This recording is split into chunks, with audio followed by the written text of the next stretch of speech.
므낫세의 통치와 타락이란 제목으로 말씀 전하고 기도하고자 합니다.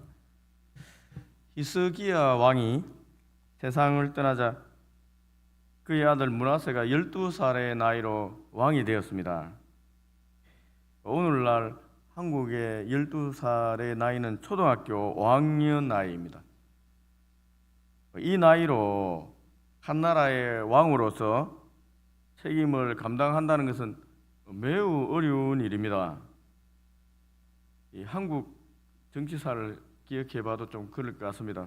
과거 험난한 이 정치판을 뚫고 대통령이 되었던 이 노무현 전 대통령도 대통령이 된 지 3개월 만에 대통령 못 해먹겠다라고 말했습니다. 이는 정치판에는 자기를 견제하는 세력이 있고 자신의 뜻대로 하지 못하게 만드는 대적들이 많다는 것을 분명히 보여주고 있는 말입니다. 정치판의 이 벽전노장도 어려운 거예요. 대통령이 돼도 잘 못하겠다 이렇게 얘기할 정도로 어려운데 하물며 12살 나이입니다. 초등학교 5학년 나이가 왕이 되었으니까 어떻게 정치를 하겠습니까? 하물며 이 므낫세가 왕이 되었을 때는 그의 부친이었던 히스기야 왕이 이 아시리아라는 제국과 전쟁을 치르면서 겨우 유다의 독립을 지켜내고 있는 상황이었습니다. 므낫세가 히스기야 왕처럼 여호와 하나님께 기도하며 믿음으로 통치했다고 하더라도 당시의 국제 정세는 만만치 않은 상황이었습니다. 이미 북이스라엘은 아시리아에 의해서 패망해서 속국이 되어 버렸습니다. 어린 나이의 이 므낫세 왕은 누구를 의지할 수 있을까요, 여러분? 이 상황에 스스로 통치하지 못하니까 누구를 의지해야 되지 않습니까? 눈에 보이지 않는 하나님을 의지하는 것은 쉽지가 않습니다. 그는 결국 눈에 보이는 사람을 의지할 수밖에 없었습니다. 히스기야의 신하들은 히스기야 왕처럼 믿음의 사람들이 아니었습니다. 믿음으로 반응하지 못했습니다. 아시리아 제국이 압박을 가하자 히스기야 왕처럼 하나님 성전에 들어가서 이 호소하는 그런 믿음을 보이지 못했어요. 이 눈에 보이는 저기 계속 압박하면 쉬운 길을 선택하게 됩니다. 므낫세를 신앙의 힘으로 지도하지 못했습니다. 므낫세가 너무 어리기 때문에 믿을 수 없는 거예요, 왕을. 결국 유다는 아시리아 제국의 봉신국가로 전락하게 되었습니다. 나라는 존재하지만 이제 봉신국가인 거예요. 아시리아에게 충성을 맹세하고 그들이 요구하는 공물을 바쳐야 되는 상황이 되었습니다. 본문에 기록되어 있지 않지만은 이 므낫세에 대한 이 역사적 기록 많이 이렇게 남아 있지 않습니다. 그러나 아시리아의 기록에 므낫세가 언급된 부분이 있습니다. 아시리아 왕 사네립이 죽고 그의 뒤를 이은 왕이 에살하돈이라는 왕입니다. 그의 전쟁 비문에 이 므낫세의 기록이 남아 있습니다. 아시리아의 에살하돈은 기원전 681년에서 669년 정도에 제위되었던 아시아 제국의 왕이었습니다.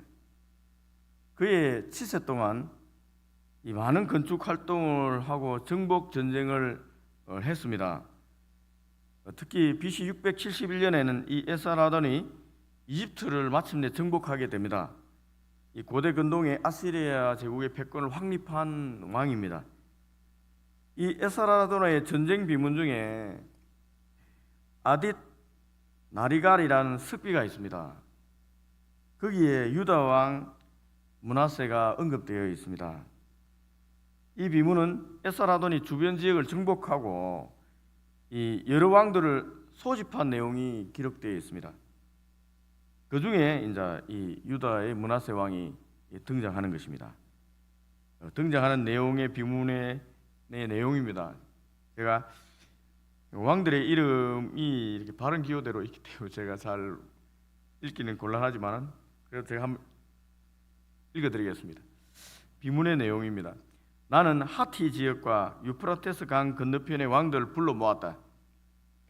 그들 중에 두루의 바루, 유다 왕 므낫세, 에돔 왕 가우스타가브리, 모압 왕 문순, 가사 왕 실벨, 아스돗 왕 아이밀이, 그리고 해변가에 12명의 왕들이 있었다. 이 중에 이제 유다 왕이 포함되어 있습니다. 므낫세가. 이 비문은 에스라돈이 다양한 지역의 왕들을 정복하고 그들과 협력을 하고 통치하는 과정에 이 왕들을 명령하여 소집했다는 거예요. 이 므낫세가 에스라돈에게 굴복했다는 것입니다. 이 조공을 바쳤다는 관계로 우리가 분명히 알 수가 있습니다. 이러한 역사적 배경을 고려할 때 이 므낫세는 초기에부터 아시리아의 습정 지배를 받을 수밖에 없었을 것입니다. 그는 결국 아버지 히스기야 왕의 길을 따르지 못하고 그의 할아버지 조부 아하스의 길을 밟았습니다. 이 아하스 왕이 아시리아에게 스스로 굴복하고 봉신국가로 자처했지 않습니까? 그러니까 아하스 할아버지의 길을 그대로 따라간 거예요. 므낫세 조부 아하스는 하나님께서 도와주시겠다고 약속하는 이 이사야 선지자의 도움을 거부했습니다. 하나님 도와줄 테니까 이 표징을 요구해라 하니까 나는 표징을 요구하지 않겠다. 거부했던 인물입니다. 그리고 스스로 자청해서 아시리아의 봉신국가가 되었습니다. 그리고 다메섹에 가서 아시리아 왕에 절하고 그곳에 제단 양식을 예루살렘 성전 앞에 만들었던 인물입니다. 이 할아버지 아하스처럼 므낫세도 그대로 했습니다. 그는 정치적으로 아시리아의 지배를 받아들인 동시에 그들의 종교도 받아들였습니다. 므낫세는 하나님을 의지하지 않고 아시리아를 의지하면서 동시에 또 백성들의 마음을 또 얻고자 했습니다. 그래서 이 히스기야 왕이 없앤 산당들을 다시 세웠습니다. 물론 이 산당들에는 바알 이 우상을 섬기는 제단이 있었습니다. 그렇지만은 여호와 하나님을 섬기는 또 제단도 있었습니다. 이 혼합적인 종교를 마음 놓고 이렇게 자유롭게 행하도록 한 것입니다. 자기들 원한 대로 하라고 한 거예요. 여신 아세라 목상을 만들고 또 1월 성신을 경배했습니다. 여러분, 1월 성신은 아시리아에 유행했던 우상이라고 여겨집니다. 어쩌면 므낫세는 자신의 조부 아하스가 만든 제단의 양식으로 다시 예루살렘 성전 앞에 이 마당에 그대로 제단을 쌓고 1월 성신을 숭배했을 수도 있습니다. 과거 타락한 아하스의 왕 길을 그대로 따르기 위해서 이 므낫세 왕은 자기 아들을 불 가운데로 지나게 했습니다. 불 가운데 지나게 했다는 아들을 이 몰렉신에게 갖다 바친 거예요. 아하스 왕도 자기 아들을 불 가운데로 지나게 했거든요. 이 손자 므낫세도 자기 자식을 불 가운데로 지나게 자식을 바친 거예요. 왜 자기 아들을 불 가운데로 지나게 했을까요? 아수르에 자신의 충성을 보이려고 한 것일까요? 아니면 아시리아 지배하에 너무 절박했기 때문에 하나님께 기도한다는 명분으로 했을까요? 둘째는 아니라고 생각됩니다. 하나님께서 어떻게 인신제사를 받겠습니까? 어떤 명분으로도 합리화시킬 수 없는 이 가증한 짓을 하나님 앞에 이 므낫세가 행했던 것입니다. 이 가증한 짓에 대해서 기록한 것이 3절에서 7절 초반절입니다. 한번 읽어보겠습니다. 한번 들어보십시오. 여러분 눈으로 한번 따라와 보십시오.